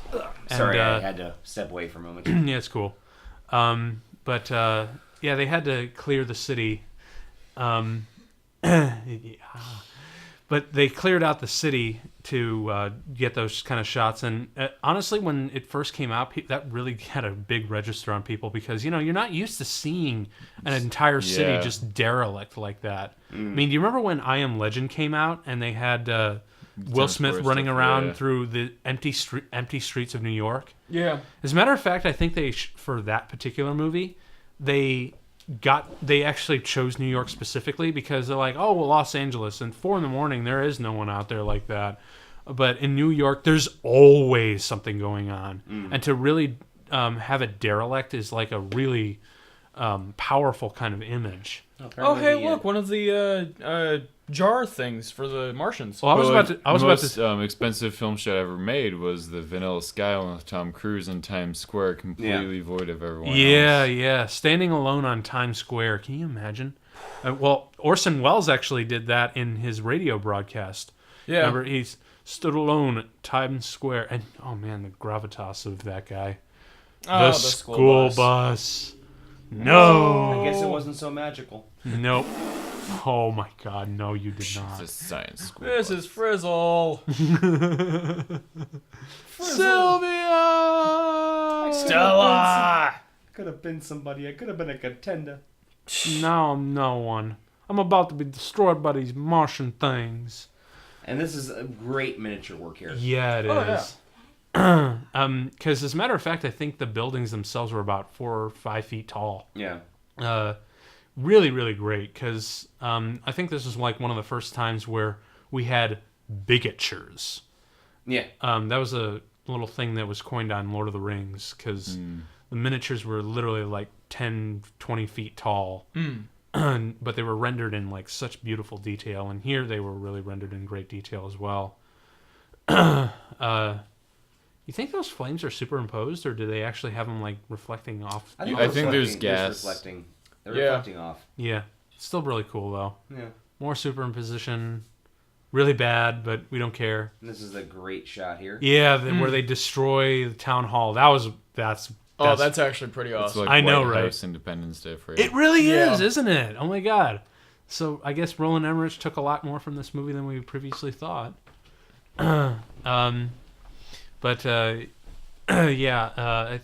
what was I going to say? Oh yeah, going back to what I said earlier about George Pal's invasion of the Screwballs. This is really, really reminiscent of the end because he's looking to find refuge in a church, although it's slightly different because he's looking for his girlfriend. Right. Slightly different, But it is slightly ironic. yeah, he's still Nobody steps on a church in my town. No. Too bad. Wouldn't it be awesome if the Martians version of the Stay Puft Marshmallow Man? That would have been actually kind of cool because the Martian's main weapon is a heat ray. Oh my God! Can we make that like a spin-off or a short film? Because that would be amazing. I'm not gonna lie. Just the Stay Puft Marshmallow Man. Sanctuary. Oh man, can we get Tony J in here? Tony J would be amazing. The world is cruel. The world is wicked. Hellfire. Of course, there's My soul. This burning desire. this song is copyright. This burning desire enough. We don't want to get is back to turning Come on. me to parody. Oh, Lord, we pray thee, grant us a miracle for thine. This is also probably one of the most organized church, apocalypse church services you'll see. Apocalypse Church. I honestly think this would actually happen. There are a lot of people who do take faith in God, and they would spend their last moments sitting in the pews praying to Jesus. They would, but honestly, they feel too calm for me. Because I They feel don't like feel distraught enough. It's just like They a love regular Jesus. Sunday. They love God so much that they've taken comfort in that. They've accepted their fate. They know they're going to die. Well, still, I think they would be a little bit more scared. I mean, they wouldn't just be sitting there. Not even scared. It wouldn't feel like a regular Sunday. Honestly, because they are just kind of sitting there, and I feel like they should be huddled closer together. Like holding your loved ones right as you die. Screen. Come on, Martians! He's right there. He's Second time right you there, dude. Can you not That's like aim that's at the more like- big, slow white thing? I mean, Big slow white thing. in a leather jacket. That's like actually the third time those Martians have missed him. Yeah. I guess he's just too good looking, apparently, to burn down. Main character. Gabriel's really to carry. He has plot Gordy, armor. we can't shoot at him. He's a main character. Yeah. He has plot armor. That needs to be a thing. It is a thing. You just didn't Where's that know it to from? know. Huh? Was that from something? Well, I think I made it a thing back in the day. It was like a little in joke amongst friends, but I guess now it's official. I'm coining it. He now has plot armor, including these two blokes for some reason at all. Wouldn't it have been more interesting if one of these people actually straight up died? Ouch. Yeah. That'd have been cool. Who are But, these people again? They're some of the scientists. yeah. Oh yeah. Killed. Although I get, Ripped apart by the mob. although I guess that probably now that you mention it, I guess it really wouldn't have mattered so much if they had been killed off. Even he 'Cause- can't survive the apocalypse. But I guess you're right because not you, real you wild, mentioned huh? you mentioned Jameson that you don't even remember who they I are. gotta So tell ya. I guess it wouldn't have mattered too much Yeah. if they were killed off. Would have been kind of cool. So we can actually see some death in this movie because we how many people have actually died on screen? Quite a few. Yeah, actually. Oh yeah, the whole soldiers. And Well, the Soldiers, besides the the, soldiers, The three guys at the beginning. the priest. Yeah, they all the lot of colonel- he people doesn't died die this on screen. He dies off screen. Well, the colonel dies on screen. Yeah. He's actually probably the most graphic death in the movie. Yeah. It's not saying a whole lot, but let's also point out that this movie is not PG, but it's actually rated G. That's kind You of can show this to your kids. Give Believe them nightmares, but do you feel good about it? Well, I don't know. I mean, I Brought watched to it. you by the California movie industry. I watched it. I actually watched this at a pretty young age because I was introduced to War of the Worlds through the radio broadcast. Oh, Eisenhower. My mother actually had a cassette tape, and sadly, it only had the first half of the War of the Worlds broadcast by Orson Welles, and I'll tell you about that afterwards. But later on, she introduced me to this movie. We actually found the DVD to the movie, and I watched it, and I really, really loved it. And of course, when the Steven Spielberg movie came around, that really like traumatized me. These guys are a little more panicky. Is this what you're looking for? Yes, because honestly, that's I think what the apocalypse in the church would be, where everyone's kind of huddled together, ready to die, meet their maker, but they want to be hold on to close to someone. But You want to reach out and touch faith? yeah, no, Some they people just just died there. yes, they did, Yay! Crushed. and trampled to death. And here's where the bit where the Martian machine finally begins to shut down. And here comes plot convenience. No kidding. Well, mind you, in the novel, I really wish they had done this a lot. They should have done this in the way they did in the novel, because the way they reveal the Martians going down in the novel is fantastic. It's like So much better, yeah. well, I mean, it's almost borderline Edgar Allan Poe, because the narrator is going through the remnants of London and seeing all these ash bodies and the red weed, and he's literally he's literally like cracked mentally and wants to run around and find the Martians so they can just end him and just kill him. And when he finally does find the machines, he finds that they're just kind of hanging listlessly by their sides, and they're just kind of slumped over. And then he finally looks over in a pit and sees the dead Martians being pecked to death and ripped to shreds by crows. Yeah. And from there he just kind of goes completely mad, because he discovers that there's finally hope, and that just doesn't feel real enough for him. So I wish they did that in this movie. I wish they did them in any of the adaptations. Because there's a shot that was straight up stolen by Spielberg for Close Encounters of the Third Kind. Yeah. And pretty much every other movie that he's done about aliens. Well, yeah, but every other B movie as well. Mm-hmm. It's kind of like a cooler for a beer cooler opener or something. Enjoy Bud Light. Brought to you by the California Beer Commission. And I'm too drunk for this scene. I'm just like giving The it fact that like, you can see, like they give said, me they a use the straw beer. to inflate the arms. The veins, yeah. That Because is pretty cool, though. Because I think Anne Robinson was actually cool the shot. one who was talking about how this was done back in the day. And she was like, yeah, no computer needed to do that. And she's like, totally right. No computer needs to do that. Because, I mean, just looking at it as a puppet, it looks fantastic. And I love how when they just suck it all in. There is and- something sort of non-lifelike about it, though. I don't Yeah. know. Well, I just because I don't think it was just given animated quite right. That probably is what it was, because it's rendered beautifully. Oh yeah, for sure.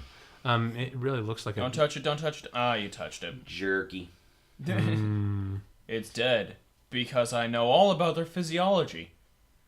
Well, I mean, Because it's he's veins. scientists. Well, veins, Well, yeah, dude. because scientist. Guess what, bitches? We've got faster than light technology now.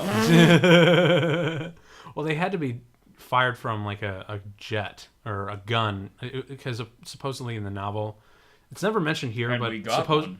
And well, it doesn't feel right. They're shot to Earth. yeah, supposedly He's got a Rubik's Cube on his jacket. that's the flannel shirt. Shut up. But yeah, that's although it's still a really wonderful little poetic ending. Sort of like a reverse of the Europeans invading North America. Yeah, Because we We ended up gave giving the them Native smallpox Americans like once. smallpox and shit. yeah, And this is like The we, thing we that invade stops and it. then but we invade and then we get the diphtheria and shit that the Native Americans had. and because of that, we're driven out. I guess that's what H.G. Wells looked at it as, because you know, invaders from. we survived the nuclear bomb and now we're gonna have a picnic. I guess they just wanted to. Uncle Ted just got reversified. And Uncle Ted just grew a tumor. And that was the War of the Worlds. Yay! So what do you think, guys? It's a very earnest movie. Yeah. Yeah. I mean, it's not bad. Don't get me wrong. It's very well for this time period. It's very well done. Really, I don't think this is the greatest adaptation Oh, that certainly you'll not. see, but I'm still really glad this movie was made. Because it's a good step in the right direction, and it gave in some like really interesting additions to the mythos. Like I still love the shields that they come out, and I really love what is it, the line there must be some kind of plans where it's like once the machines begin to move, no more news comes out of that area. As well Oh, as yeah, it that's gave that is a really good it was line. a step forward for science fiction as well. It really was. I mean, because we're dealing with the time when things were just they weren't done like this before. But actually, I'm actually curious as to how you guys. What was your first exposure to War of the Worlds? Mine was the book. Mine was actually the Orson Welles radio play. Probably this. Really? I mean, my family is. I come from a long line of science fiction readers, so it's always been kind of shorthand. Right. The War of the Worlds. Right. So I was aware it existed. I mean, probably since before I was in the womb. Mm-hmm. I mean, actually being in the womb. Before I was in the womb was my dad's balls. But, it's always sort of been part of my life. Right on. And I mean, I saw this when I was like 10 or I was like 11 or 12, and I listened to the, actually, I didn't listen to the, Orson Welles' War of the Worlds until I was in late years in college. Oh, really? Yeah, but Wow. I did get to hear the NPR version in '88. Nice. 50th anniversary. I actually remember lying in my bed, feeling all pretentious and shit because I was like, I'm listening to NPR and I'm only 17 years old. But I do remember that, and I read the book finally about a year ago. Oh, really? Well, I got my Kindle, and I got a copy from Project Gutenberg. Okay. Which is like the free literature site. And I read it all the way through, and I quite enjoyed it. Mm-hmm. And it just as time goes on, I'm finding more and more stuff that I enjoy.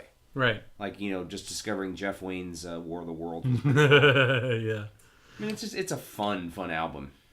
What about you, Jameson? I actually, when I was 8, read a abridged copy of War of the Worlds, and then because I've always kind of like a classic sci-fi fan when I was little, and so then I read more and more, obviously, and so then I read the original book, and then I always knew it was a radio broadcast because of there was, if you guys ever heard of Adventures in Odyssey, it's like a radio show. Oh my god!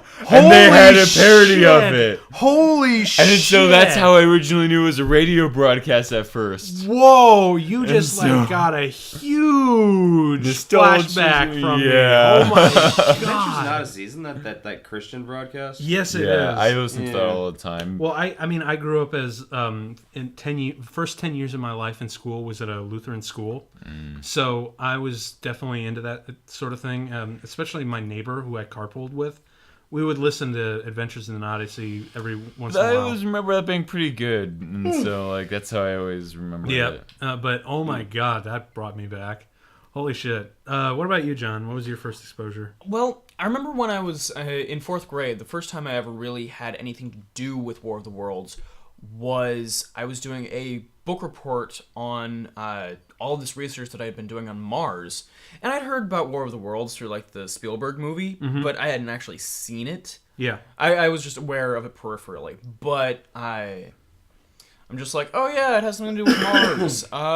Cool. And my mom's just like, oh hey, by the way, here's this radio broadcast, and it caused a national panic. You might want to listen to it. I'm like, okay.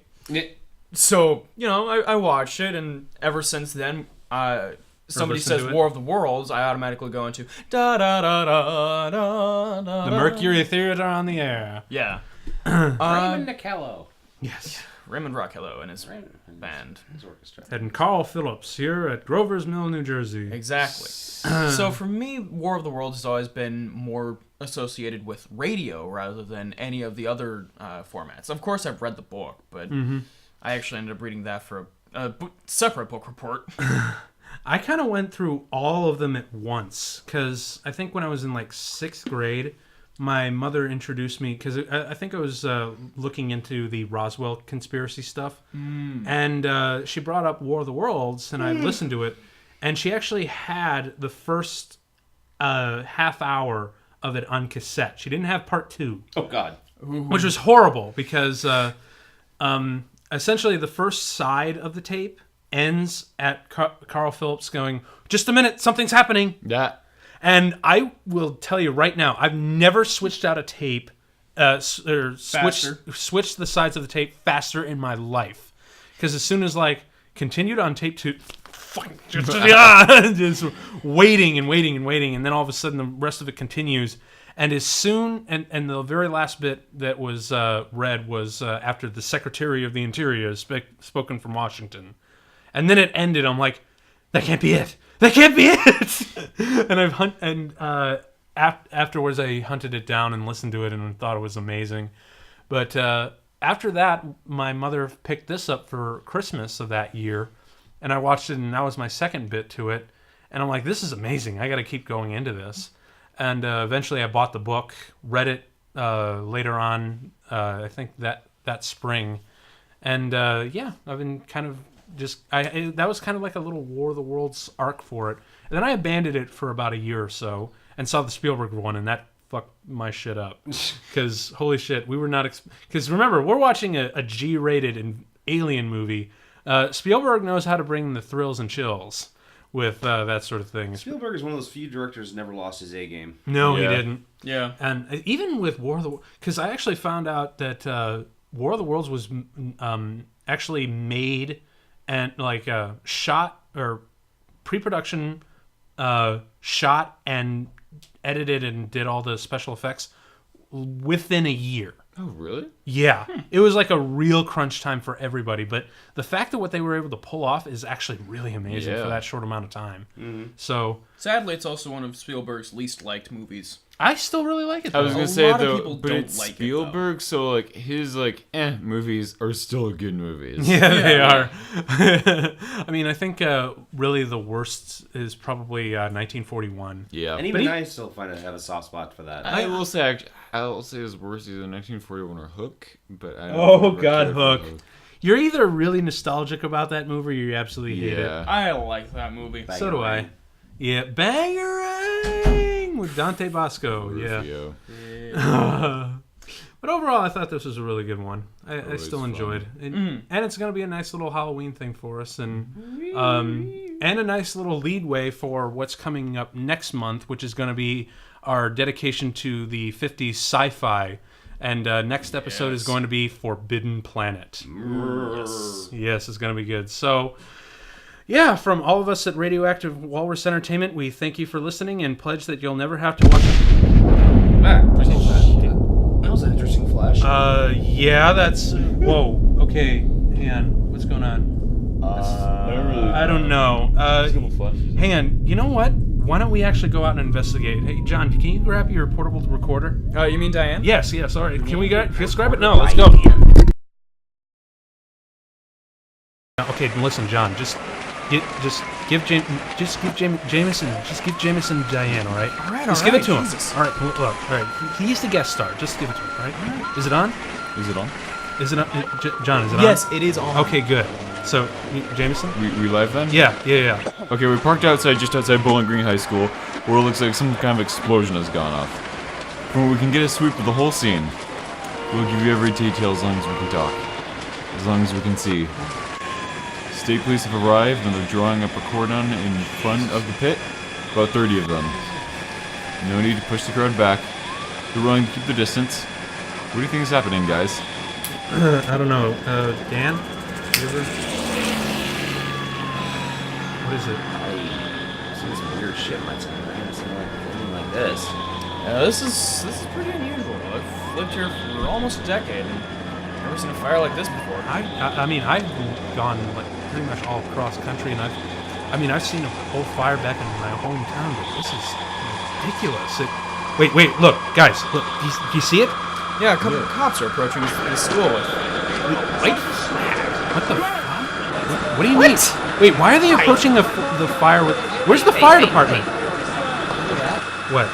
What is it? What? I think there's something in there. What do you mean? No, look, a hummed shape is rising to the building. I can make out a small beam of light against a mirror. What's that? What?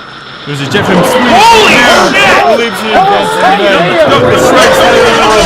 Jesus Christ, they've turned into flame! The fire. The trees, the houses, the gas stations, the cars are spreading everywhere. It's coming, it's what's much when you're...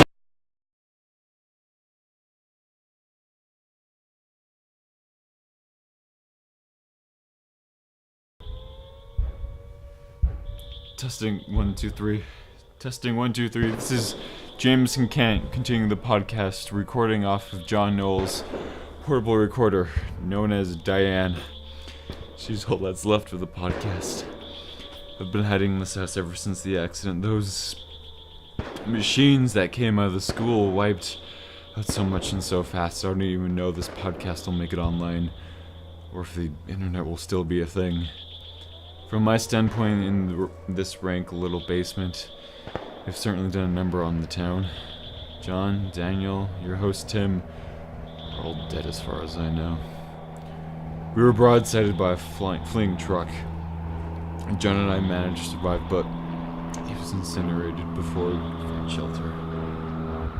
So as the only remaining podcaster for anyone who is listening, I thank you all for listening. And stay alive.